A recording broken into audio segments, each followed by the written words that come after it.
Welcome back to the CTO Playbook, the podcast dedicated to helping CTOs excel. In this episode, I'm speaking with Dr. Ravi Iyer about one of the biggest leadership challenges we all face, knowing when to rely on proven playbooks or frameworks and when to trust our lived experience instead. We explore the idea of eating the menu instead of the meal, how our successful habits can come to trap us, and how to stay awake to the real work of leadership. If you've ever felt stuck doing the right things but not getting the right results, you might soon have a new perspective to take advantage of. I'm your host, Adam Horner. As a coach, I help CTOs from startups to enterprises to lead with clarity, confidence, and strategic impact. And before we get into the topic of playbooks, I want to share something new that I built to help you on your leadership journey. If you've ever felt like there's no one else that understands the pressures of being a CTO, then you're not alone. I've been there too, and I hear it every week from the CTOs and tech leaders that I coach. That's why I've been publishing episodes of this podcast for over a year, because technology leadership is tough enough. Figuring it out alone makes it even harder.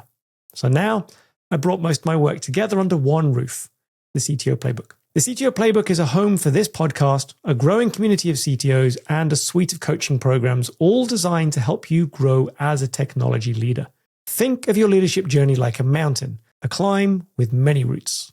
CTO Basecamp helps you build breadth and clarity into your role. CTO Elevate will sharpen your strategic impact. And CTO Ascent, that's a path you can take anytime. It's your personalized coaching journey designed around your specific needs, whether you're just starting out or already leading at the highest level. Your path, your pace, your playbook.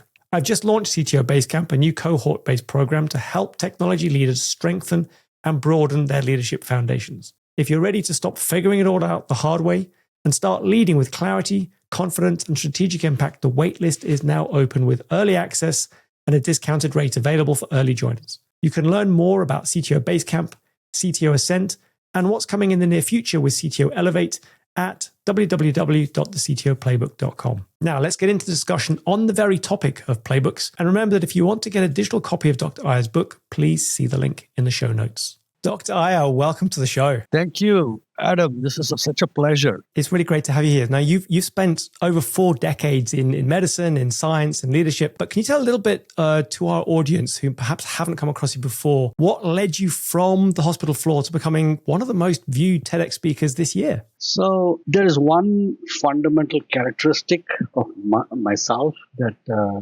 has driven me since I was a small boy. I'm a profoundly curious kind of person. I always was getting into trouble investigating nature around me. And the curiosity that was overpowering for me was I was always interested in what makes life work.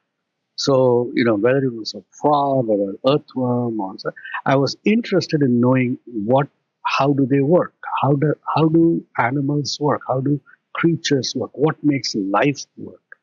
And out of that came the corollary to that question was, how do you make life work when it doesn't work? So that just this fundamental question is the one that has been the driver for my entire life. So that pursuit of answers to that question took me down the road of biology and botany and medicine and zoology and so on and so forth. And then in medicine, as I went deeper and deeper, I came across problems that did not have good answers that, I came across the problem of leprosy and tuberculosis. And especially in leprosy, even though to this day we don't have very strong, powerful treatments, but there are some people who get leprosy and eradicate spontaneously. But they are the minority and it is very random. We don't know who it will be or why they do it. So the question then became, what was it in them that allowed them to overcome and eradicate the bacteria, whereas the vast majority went on to suffer from the disease? So that pulled me into the research of how the body fights infections and what is the molecular basis of immunology. And that took me into molecular immunology, biochemistry, biology, peptide chemistry, and so on and so forth. Went and did a doctoral work. I left medicine, went into basic science, and spent 10 years there. That brought me to Harvard. And from there, I came full circle back into clinical medicine because I wanted to now bring all of that back into the bedside. So I set up a practice. I was seeing patients. I was doing clinical research, doing translational research. So all of that. And then because I was doing all that, arose in the hospital environment to becoming chairman of the Department of Medicine. And when it became chairman of the Department of Medicine, the question was, what makes the department work? And how do you... the same question, but on another level. Yeah. And how do you make the department work when it doesn't work? Right. And out of that came what makes people behave the way they do. Why do they make the decisions they do? And why do they sometimes, even when they are given the data that shows that they are on the wrong path, they persist in the wrong path, are unable to reroute, unable to change. And these are intelligent, accomplished people. They're not illiterate folk. Yeah, we're often talking about leaders at this level, I presume. Yes. So, we're talking doctors, surgeons, we are talking CEOs, senior executives in hospitals, and they make good decisions and they make bad decisions. And I was being naturally curious about the mechanism of things. My mind kept going to what drove them that way. Why did they go that way? And out of that, I started realizing that people are using patterns to make their life easy.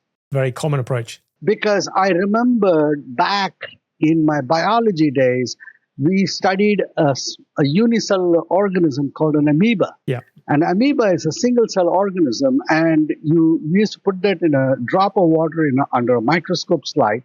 And we used to take a glass rod drawn to a fine point and dip it in sugar and touch one end of the water droplet. So for the amoeba, the water droplet is equal to an ocean. So on one side of the ocean, I am putting a glass rod dipped in sugar, and the amoeba from the other side of the water droplet will migrate towards the water drop or towards the glass rod. Because it essentially senses food, right? It senses sugar. It senses the sugar molecule gradient, the gradient of concentration. Now, I take the glass rod away, and then I take another glass rod and dip it in vinegar, and I put it on one side of the water drop, and immediately the amoeba moves away from that side to the other side. Now, this is not just it. The interesting thing is, repeatedly, if I keep putting a sugar glass rod on one side of the water droplet, the amoeba will tend to begin to hang around that side even when there is no glass rod. Because it's following the pattern and the habit that it's figured out from previously. Imagine, just think about it from a unicellular organism, a water droplet. It understands which side, it understands the polarity of the water droplet. It understands which side is what and which side is to its advantage. All right?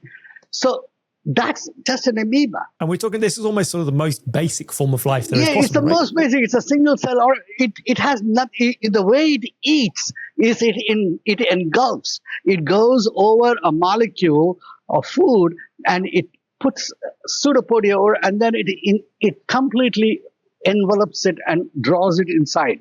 And that's how it eats. It has no mouth. It poops by making a bleb of itself that contains its waste material, and it pinches off the bleb, and that floats off. The toxic product floats off. That's how it loses its waste. And I saw the CEO behaving like that. So I said, you know what? This is something very fundamental. This is pattern matching, and pattern making is a fundamental trait of sentient creatures. Yeah. And insentience is characterized by no ability to pattern match the variances of the environment. A rock cannot adjust its response to its environment. A sentient creature can. And Right. it does so across the entire spectrum of sentience in increasing levels of complexity. So then I said, okay, fine, we are pattern matching. That's not bad. That's to be expected. That's to be expected. It is to my advantage to pattern match. It saves me the necessity of having to recreate the wheel each time. Yeah. I can quickly take a strategy that worked yesterday and use it against something today without having to rediscover, because there's a disease called Alzheimer's where the people lose neuronal cognitive capacity and they can no longer pattern match. So this is kind of the loss of the fundamental pattern matching ability. And as a result, they get lost. Yeah. These people will wander out of their retirement community and wander into the neighborhood and won't be able to pattern match their way back to find the road back to their home. And they'll wander in the society until some policeman finds them and then brings them home. Hopefully gets them back where they should be. Yeah. Yeah. So pattern matching is essential. But when does pattern matching no longer serve you to deal with the vagaries, the variances of life? Because life is not going to always come pattern matching for you. Life doesn't care about your patterns. Life just happens. And the patterns change constantly. Yes. So my grandfather taught me a lesson that is directly related to this. When I was a teenager, I was very good in school. And then one day, everything changed. 3 of my best friends, their dads relocated to a different town because of jobs. And so I lost them. They went to a different school. And then there was a new teacher in school who did not get along with me, or I did not get along with her. And she picked on me in class, and my life became miserable overnight. So I was all upset. And in the midst of all this, my grandfather visited. And after dinner, he said, Ravi, I'm going for my evening walk. You want to come with me? So I said, oh, yeah. My grandfather and I are very close. Right. So we walked for some distance. Then he said, what's bothering you? You've been very quiet today. You're not your usual self. I said, no, I'm okay. He says, no, I know you. There's something bothering you. So then I started, with my complaints, my long list of complaints. I hate this. I do this. This teacher is out to get me, blah, blah, blah. Typical, I was a teenager. Everything is very intense when you're a teenager. Yeah. So my grandfather listened to it, and then he said, you finished? Yeah. So yeah, I'm finished. So now I want you to tell all your complaints to those stars. Do you see the stars up? It's dark night. So see the stars. Tell your story to the stars, all your complaints. He said, so why? Just do me a favor. Just trust me. Tell it loudly, like the way you're telling me. Tell it to the stars. I thought my grandfather was losing it, but he was I respected him, I loved him, and so I started saying. Initially, I was hesitant, but then I got more confident, and then I going on belting out my complaints to the stars. I finished, and I said, "Okay, now what?" I look at him, and he says, "You finished?" Yeah. I want you to look at those stars and tell me what they're doing with their complaints. I said, what do you mean they're going to do something? Nobody cares. The stars don't care. The heavens don't care. The universe doesn't care about my problems. So he says, do you see the benign indifference that the universe has to your problems? And he said, when the sun shines and the rain falls, the sun is not shining to make the flowers bloom or the fruit ripen. And the rain is not falling to make the grass grow, neither is it falling to cause death and devastation by floods. All that the sun is doing is shining. All that the rain is doing is falling. It is we who make a story out of it. A wonderful concept to hear as a teenager, I imagine. Yeah. And then he said, when it is you who make the story, why do you make miserable stories? So I guess that stuck with you pretty deeply. That stuck with me at that level. Yeah. Later in life, I said, wait a minute. If it is my story, that is my pattern. Every pattern is my story. All that the circumstance is doing is presenting me in its own unique way a set of issues whose relevance is constructed by the stories that I make, the patterns I create. Either I create the patterns new or I match it with patterns that I already had. Right. And so the relevance of this problem and the way I look at it is entirely self-constructed. The minute I understood that, I realized that I had the power to determine how my life would show up. By telling yourself the story in a way that is entirely how you want it to be. I decide the pattern. Yeah. Because no longer am I a helpless victim of the pattern that pops up. For the first time, all my life, until that moment, an event would happen and I would blindfoldedly pick up a pattern and then insist on using only this pattern to live my life with. Now, once I realized that my patterns were options, I could choose my options. For the first time, I had choice. And why do you think it was that you didn't feel like you had choice before that? Because I think we're all familiar with this situation. Because a choice that is not chosen is not a choice. Where we've done something by default, you mean? Yes. Right. A choice that is presented to you for you to use without you deciding to actually choose it at a conscious level.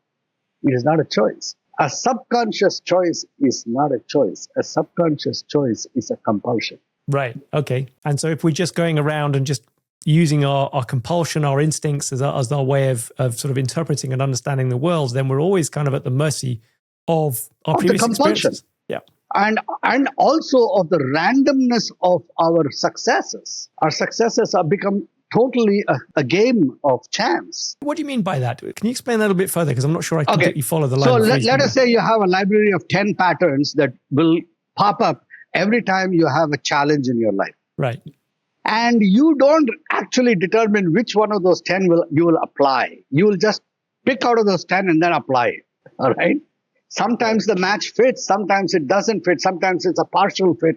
And then you manage to make do with that partial fit because it's too much effort to rethink the entire process. Because that thinking takes effort to try and come up with either a new pattern. That thinking takes effort all right, so I'll come back to that. But that thinking takes effort for the vast majority of people who approach life as if the patterns are who they are. Right. When this is a pattern and this is a pattern and I am defined only as this is me and this is me, then I have to make effort to decide which one I'll do. But if I don't consider this as me or this as me, but I consider the space in which these two show up as me, then the space never changes. The facts are the facts. The space becomes a container for all the patterns that I have that pop up.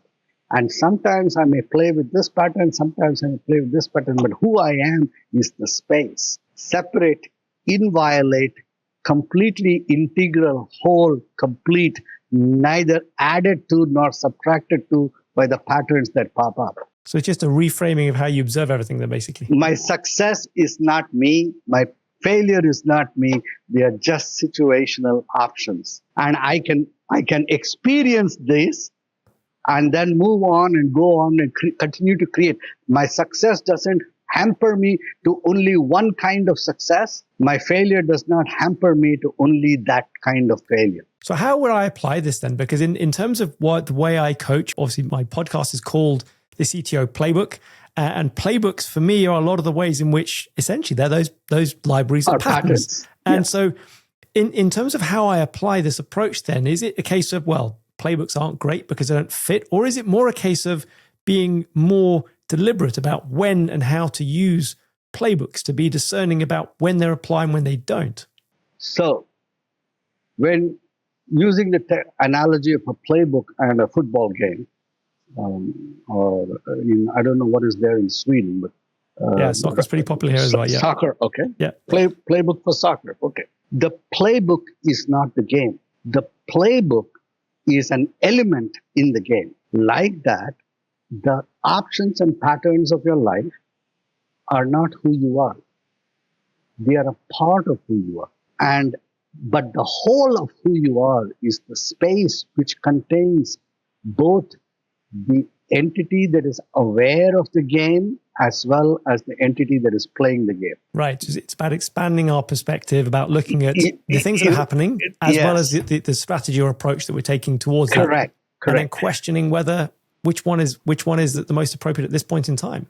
Even more than questioning it, if you reside perpetually as the entity that contains the playbook and the perception, right, then your existence becomes inviolate. Your stand becomes inviolate. You stand completely rock solid and firm, and you dance with the wind. So for those people not watching, Dr. Iyer has literally just moved himself backwards, like literally metaphorically standing back from the details from the playbook, what's going on, and looking at it from that further back perspective then, yeah? Yes. And then you can play. You really can play. All right, let me go back a little bit further. So once this happened, and I recognized that the natural instinct to position yourself to gain an advantage efficiently without any delay and loss of opportunity so our mind has this meaning-making machine that creates meanings out of every experience that we get. Yeah, constantly and subconsciously, isn't it? So, yes, automatically. Yeah. Now, that meaning-making machine has two aspects to it. One is the meanings it creates, and the second is a memory, a filing system that files those meanings away, and it also files the outcomes of the use of those meanings. So if a particular meaning was made and the outcome was intensely favorable, that memory is that raises the index, the auction value of that meaning, such that it becomes a more dominant pattern in your usage. Right, just because the fact that we associate that with success, so therefore we want to use that again. Exactly. Yeah. The pickup line that got you the girl that gave you the amazing sex is the pickup line that you'll use again and again. Simple. Yeah. It's automatic. That is how it works. Whatever strategy worked the best automatically gets escalated in its values, in the value rating, and therefore its subsequent usage. Yeah, and therefore by the same tokens, the ones that end up in failure, you'll automatically downgrade in terms of downgrade it. Yeah. Yes. Pavlov called it classical conditioning. Right. But essentially, it is a rating system that we have, and that rating system is survival, because the caveman who did not recognize that particular plant is poisonous is not going to survive to pass on his genes. Or his playbooks. Yeah, exactly. So that's the issue. So these two aspects, the meaning-making machine and the filing system, the rating system, and the retrieval system, these four elements operate so fast that they collapse experience with the pattern. Yeah. There is no distinction between the actual experience and the arising of the pattern. And so therefore we tend to conflate the two together then. We collapse it together. We can't make a difference. We can't distinguish, right? You got something else distracting you. Exactly. So I think when we therefore get conditioned in this way, we will then, even if, let's say, for example, we have a playbook or a recipe that should work or only it just happens to not work that one time we use it, we might downgrade it, even though that's still a good playbook or still a generally good approach, but just we haven't experienced a success with it. And so therefore we tend to automatically or not touch it again because it's instinctive and very fast and conflated with the actual outcome. Not always. There are several ways in which it will happen. Okay. One is, let us say that you had a very successful playbook, and then that successful playbook has produced millions of dollars worth of value to you. It has produced enormous social prestige and success. You have managed to date and get the most eye-catching arm candy of women around you, all because of that successful playbook. Until one day it doesn't work. Usually when there's a playbook with that much body of positive evidence towards that, what people will do is they will downgrade the experience, not the playbook. They will say, that one is flawed, not me. Right, because the playbook worked so many times in the past, it must be the situation that was wrong, not the playbook. So when you're coaching a very highly successful CEO, so here's what happens is once they have a playbook and they use that to achieve their success, the playbook can only replicate the successes of the past. So what they'll find is they will grow to a particular level and then they will plateau. They can't go beyond that level to the next level because the tools that they got that brought them to that level are incapable of actually mapping their way into the future. Absolutely. This is a pattern I see in coaching so often. The plateau is exactly the word I use. Because their roadmap stops here. Yeah. They don't have a map into the future because all they can do is they create the future as mirrors of the past. So when that happens, what they find is either they come across some guru, some coach who's telling them to throw away that playbook. Their first response is to throw away the guru. They'll throw away the coach. They say, fuck you, you don't know. What do you mean? I got a Learjet sitting on my backyard, you know? It's so common. It's a common topic of movies and books as well, you know, the person who sort of disregards the expert. Yeah. Yeah, because you're trying to throw out a playbook that has fueled 20 years of success. And you're promising some nebulous future whose vision does not even fit the map that I have.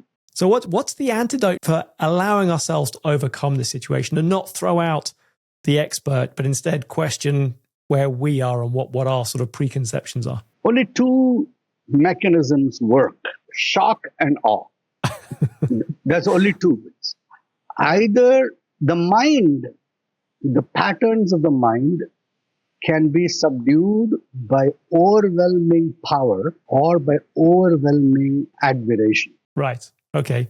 So either something terribly negative happens or something terribly positive or aspirational happens. Yeah, something that completely breaks down their mental resistance and they collapse. So many years ago, there used to be a profound coach by the name of Werner Erhard, EST. He ran a program called EST. He's still alive, by the way. Yeah. He's 80 years old and he still coaches and he does a lot of work with academia. I met him personally many years ago, in 1986. So his original EST program used a lot of the shock method to destroy people's playbooks. So essentially to break people down to a point where they can see the world in a different way. When they would no longer resist and are willing to actually subject themselves to experience rather than use their playbook. Yeah. And it was he who used this word first, that people are eating the menu instead of the meal. And I liked it a lot. So I said, okay, I'm going to borrow that phrase. But it symbolizes the way the vast majority of humanity deals with life. Because life is the meal of life. At the restaurant table of life, that's the meal. And the playbooks of your life are the description of the meal. They are the menu. And people who end up using the playbook forget to live. And then they decide, they get bored and they lose their interest in living and then say, I need a vacation. And they take themselves to some place whose experiences do not match any playbook of their past. They go climb Mount Everest. They jump off a cliff. They in a wingsuit. They go skydiving. And then because that is an experience that has no playbook in their past, they feel exhilaration. They feel free. They feel alive. Because they can get to those raw experiences again rather than seeing everything like eating the menu, as you say. Yes, there is no menu there. Yeah. For the first time, they are presented with a meal without a menu. And they are forced to eat the meal and they suddenly discover the joy of life. Then they make the fatal error. They make the playbook that going on a vacation becomes a playbook for them. Right. That's the only way to feel experiences again. Yeah, and then they have to go, okay, I had this earth-shaking experience on Mount Everest. Next time I got to go to Kilimanjaro now. It just gets more and more extreme. Yes. I did rock climbing with rope. Now I'm going to rock climb El Capitan without any rope. Some kind of stupid thing. When all you need to do is sit in your backyard and learn to experience, and you will get everything. So just take away your preconceptions, forget everything you know, and just live from scratch again. You can't take away preconceptions, but you have to understand that you can treat your preconceptions like street noise. You're sitting in this room, and outside your window on the street, there is a hawker yelling the value of his ice cream, somebody else yelling curses, somebody else selling wares, and you can decide what part of that street noise you want to either engage with or let the street noise go. Yeah, just tune it out. So the only way to do that is to develop this ability to experience yourself as a space within which all these options pop up, but always be conscious of yourself as space. Right. So yeah, it's quite a difficult thing to try and get people to do, but essentially it's don't hang on to the things that you've had previously. Just look at everything afresh. Choose what to tune in and choose what to tune out. And I think one of the hardest things for knowing when to apply a good pattern, a good playbook is when has it had its time, or when has my environment shifted significantly? Because that's a good prompt to be able to say to ourselves, okay, now I need to perhaps rethink things. And I don't think many of us have this idea that, oh, maybe I'm going on too many extreme sports holidays. Like it isn't such an obvious prompt for most of us. So what would be a good point at which we need to think to ourselves, okay, maybe I'm overplaying the playbook? The only way to develop the ability to not be suckered by the playbook, because the playbook will come to you all the time and it will masquerade as experience. Right. So it is very difficult to play that game through the playbooks method. Okay. Because that is like searching for a thief, but then using the thief himself to help you find the thief. He will never reveal himself. It's kind of a circular argument. He will pretend to be the constable searching for the thief with you. Right?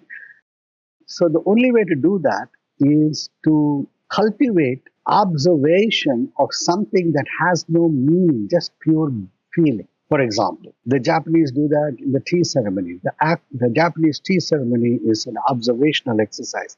The act of stirring the hot water, pouring it, preparing the utensils.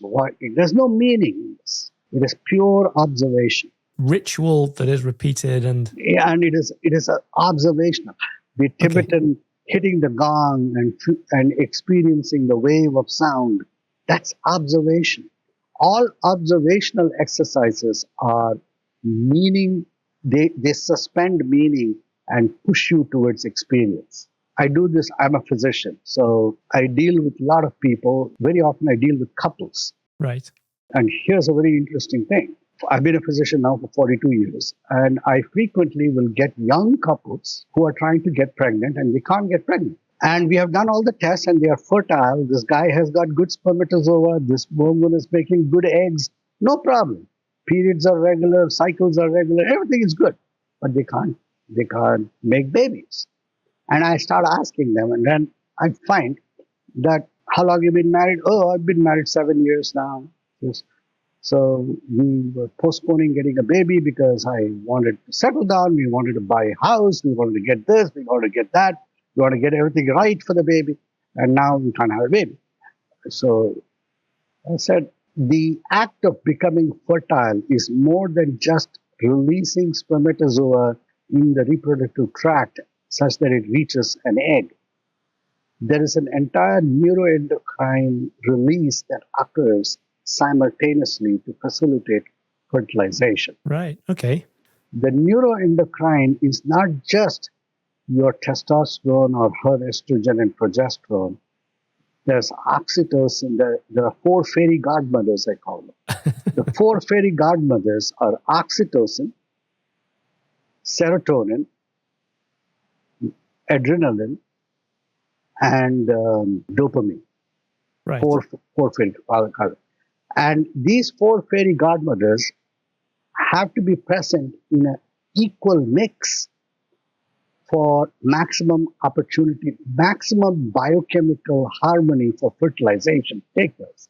And so all 4 of them. So all 4 of them. So each one of these 4 neurochemicals is associated with the dominant emotional state. All right. dopamine is excitement, and anticipation and excitement is dopamine.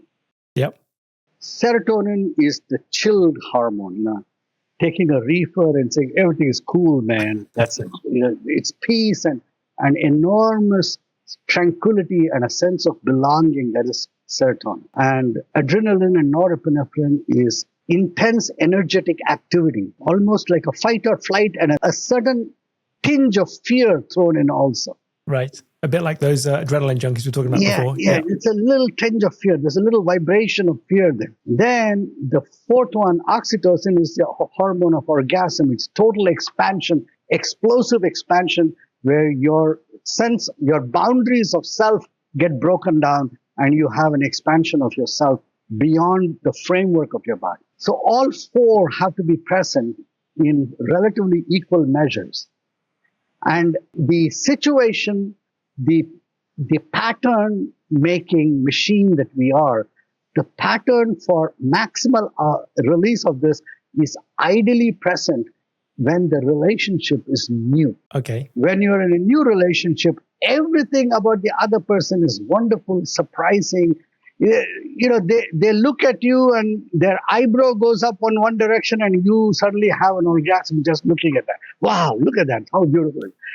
Things like that. Everything is so exciting and new and magical. So fertility is very easy in the first 3 years of a relationship. Right. Because the patterns are so fresh. And the experience and the pattern, the menu and the meal are very, very synchronous. Right. Okay. Yep. Now you're 7 years down the road. You now know when your partner's breath is going in a particular direction, you know exactly what they're doing. All right. And when you do this, they know exactly. So both of you are only making love to each other's menu. Right, because you know exactly what's going to happen. There's no excitement that you've sort of lost. So I said, I'll tell these patients, so guess what? This menu that you have is the ghost in the bedroom between the two of you. And guess what? You can't get a ghost pregnant. So then they'll say, Doc, how do we banish the ghost? I said, it's a good question. The way to banish the ghost is to force yourself to create a new pattern.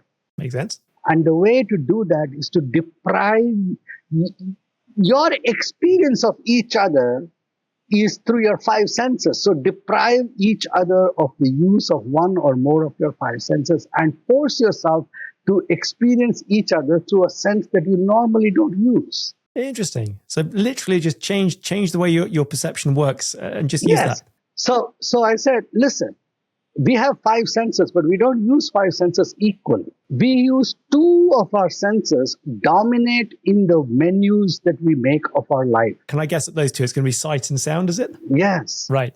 Because they are what is called, the other three senses are proximity senses. It is risky for an animal to experience its world without sight and sound, because it has to get close to its environment to very experience close to use touch, for example. Yeah. Yes. So it is less risky, it is safer for an environment to look at the world through vision and to hear it through sound and make its judgment about safety without having to get into proximity. We ourselves use smell and scent and perfume for intimate situations. We use taste for intimate situations. We use touch for intimate situations where we feel safe with each other. Yeah. So guess what?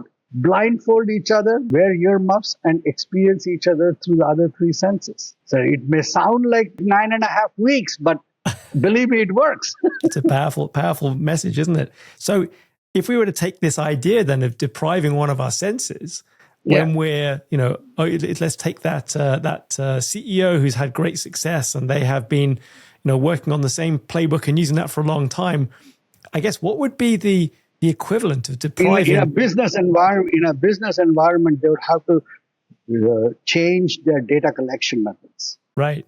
They would have to use a different metric to measure performance around them. They would have to use a completely different way of measuring performance. Cool. And have you seen that yourself work in your sort of examples with, for example, working with the hospital leadership and so on, where you changed? Yeah, we had to do that when we switched from paper-based records to electronic records. I was leading the task force in helping the hospital convert. And I had to overcome people's objections, and their way of doing work had to change. Yeah.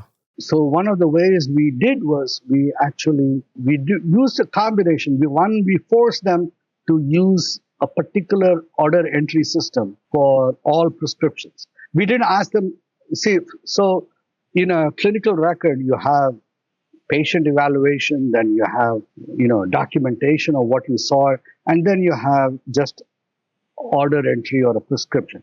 So we said, okay, we are going to change only from today. Every prescription you write has to go through a computer order. So the rest of it, you can use paper, but this one, you're going to use computers. Right. So they wrote paper all the way, and then they got comfortable with that. Then they said, okay, from this moment onwards, you're going to use order entry. When you order a lab or order a test, you're going to use a computer. Everything else you can use paper. So is it a managed, staged transition then? So it's sort of keep the familiar at the same time as making the necessary changes. Keep one foot on this boat and another foot on this boat, and make sure the two boats don't separate. That's the hard bit, right? Yeah. Excellent. I mean, this is fantastic stuff. If we were to try and boil this down into something that is itself a playbook for knowing when to use a playbook and when not to, or how to acknowledge this. You see, the problem is everything I've said so far has been known for centuries. Yeah. They are the stuff of all the religious textbooks and all the methods, all of that. It's all there. But the problem is, historically, people had to dissociate from life and retreat into a monastery and go deep into isolation to discover this ability to stay as a space within which the options of life would pop up. So historically, people gained mastery over life by first enforced isolation from life for several decades, 5, 10, 15 years of solitary monastic existence. And then they got caught in their own playbook of how they achieved that. And that playbook was only if you chant in so many ways, or wear a rosary this way, or put a hood and go around like this, and do 200 salutations, and so that became their playbook. Yeah, that became the experience of the result came from those things. Yeah. And then they turned around and they said, all of you guys, you will not have this experience unless you follow this playbook. And then you had, okay, this was my playbook, was this Bible, and they called this playbook the Quran, the other playbook the Talmud, and the other playbook the Bhagavad Gita, whatever. So each one is a playbook. Yeah. A playbook of how to deal with life. And ultimately, so I asked the question. So in medical school, I had a classmate who was a Jehovah's Witness. Right. So we all used to have a study group, and she used to go on preaching to us about how to get saved. So one day I said, listen, wait a minute. I want to get something straight. So I deal a good life. All my life, I save lives, people's lives. I donate to charity. I do everything, but I don't accept Jehovah, and I don't accept your playbook. So when I die, I'm going to go to hell. Is that right? So yeah, that's right, because you have rejected. I said, okay. In the Kalahari desert, there's a bush pygmy, 3 foot 6 inches tall bush pygmy, who has not seen any other human being other than other bush pygmies. He doesn't know Jesus exists. He doesn't know Jehovah exists. He doesn't know any of that. And he dies. So he's going to go to hell too. He says, no, when he dies, an angel will come to him and tell him about this playbook. So I said, wait a minute. That bush pygmy who's lived his life digging roots and eating worms is going to hear about Jehovah from an angel, and I got to hear about him from you. I'll wait for the angel. It was fun, but the point is this. I started asking the question, what does the Kalahari Bushman's playbook of life be? And how can I use the principles of my own experience as the only inviolate playbook? Mastery of the challenges of life have been offered for centuries through the method of reclusive retreat in a monastery. But people want to gain mastery over their experience of life without retreating from life and without segregating the human experience into clans of thought clubs where the benefits are reserved on the basis of unquestioning subscription to a prescribed thought.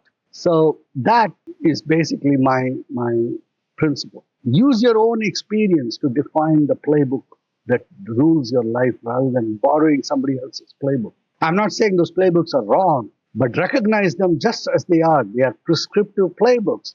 Don't make them bigger than life itself. As long as you can keep that in perspective then and use your own fundamental playbook, you can build it out of whatever other pieces of playbook you need to, but always be true to your own playbook. Exactly. On that note, I think, Dr. Iyer, that's a wonderful point at which to wrap up and say thank you very much. It's been absolutely fabulous talking to you, and what a wonderful message to leave our listeners with. Thank you. Thank you for listening to the whole episode. I appreciate your time. So just before you go, I'd like to ask you for a favor in return for putting together this episode of the CTO Playbook for you. Please share the episode with just one person who will appreciate it. Wherever you're listening, whether that is Apple Podcasts, Spotify, Amazon Music, or another platform, sharing the episode will help more CTOs find the podcast and enable me to create more great content. Remember that you can find more information on the CTOplaybook.com. Thank you for listening, and I'll see you on the next episode of the CTO Playbook.